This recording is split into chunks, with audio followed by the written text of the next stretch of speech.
حضور جب گھر تشریف لے جاتے تو صحابہ تو بیٹھی مسجد نبوی میں رہتے، دور دور سے آئے ہوتے اور حضور سے دین لینا ہوتا انہوں نے. تو آقا کریم نے اگر واپس تشریف لانا ہوتا تو حضور اپنے موزے مبارک، اپنے نالین وہیں دروازے پہ چھوڑ دیتے. تو اس کا مطلب یہ ہوتا، اشارہ سائن یہ ہوتا کہ میں ابھی آیا.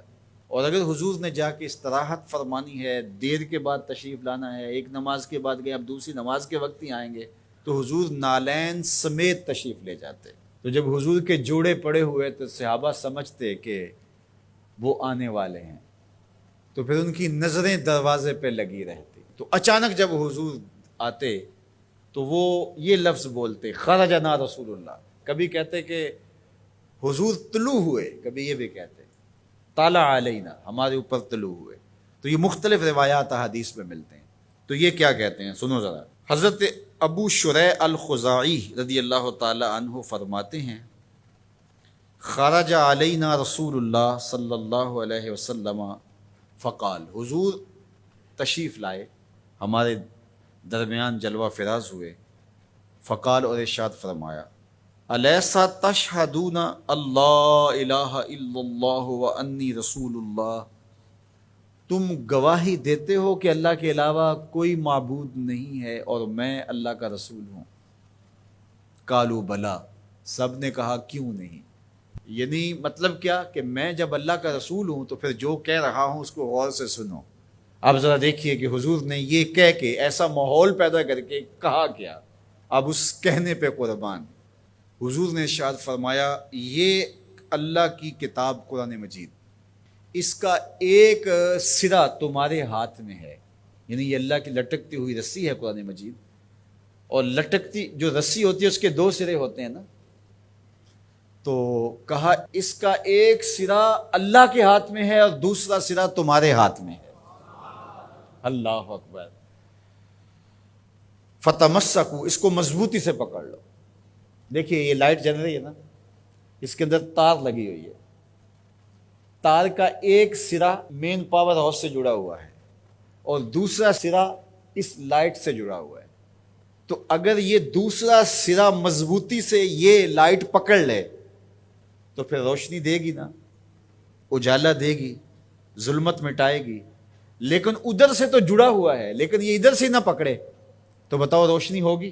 تو کہا کہ قرآن ایسی اللہ کی کتاب ہے، اللہ کی لٹکتی ہوئی رسی ہے، جس کا ایک سرا تمہارے رب کے دستے قدرت میں ہے، دوسرا سرا تمہارے ہاتھ میں ہے. فتمسکو، کہا جوڑ مضبوط کر لو، پکی طرح سے اس کو پکڑ لو. جب پکی طرح سے پکڑ لو گے تو فرمایا فَإِنَّكُمْ لَن تَدِلُّوا، ظلمت تمہارے قریب بھی نہیں آ سکتی، چانن ہی چانن ہوگا، اور کبھی بھی تم گمراہ نہیں ہو سکتے، کبھی بھی ہلاک نہیں ہو سکتے.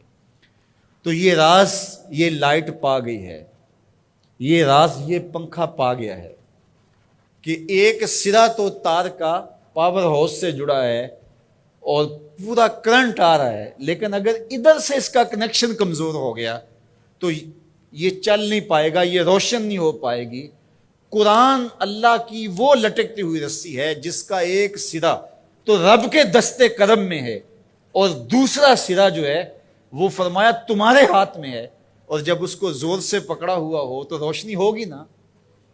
تو جب یہ تصور آتا ہے کہ یہ قرآن اللہ کی لٹکتی رسی ہے، حبل ممدود من السماء الى الارض، آسمان سے زمین کی طرف لٹکتی ہوئی اللہ کی رسی ہے، تو جب زور سے اس کو پکڑیں گے، مضبوطی سے تھامیں گے، ایقان کے ساتھ، یقین کے ساتھ تمسک کریں گے، تو پھر باطن میں چراغاں کیوں نہیں ہوگا، تو پھر کرنٹ کیوں نہیں آئے گا، پھر کیوں جو ہے وہ توانائی پیدا نہیں ہوگی. تو پھر تو ایک عجیب کیفیت پیدا ہوگی نا کہ یہ وہ قرآن ہے جس کا ایک سرا رب کے دستے کرم میں اور ایک سرا ہمارے ہاتھ میں ہے. کتنی خوبصورت میرے حضور نے مثال دی. تو اس سے ہدایت ہی ہدایت، نور ہی نور اور روشنی ہی روشنی نصیب ہوگی. اچھا، اس عنوان سے صرف ایک روایت سن لیجئے. حضور نے ارشاد فرمایا، حضرت عبداللہ ابن عباس رضی اللہ تعالیٰ عنہ کی مرویات سے ہے، حضور نے ارشاد فرمایا کہ جس نے فساد امت کے دور میں میری ایک سنت کے ساتھ تمسک اختیار کیا، میری ایک سنت کو مضبوطی سے پکڑ لیا، جب فساد بپا ہوگا، جب میری سنتوں کو توڑا جا رہا ہوگا، دین کی قدردانی نہیں ہوگی، لوگ دین کی پرواہ نہیں کریں گے، خواہشات کے غلام بن جائیں گے، اس زمانے میں جس نے میری ایک سنت کو مضبوطی سے پکڑ لیا، میرے اور آپ کے آقا و مولا فرماتے ہیں اللہ اسے 100 شہیدوں کا ثواب عطا فرمائے گا۔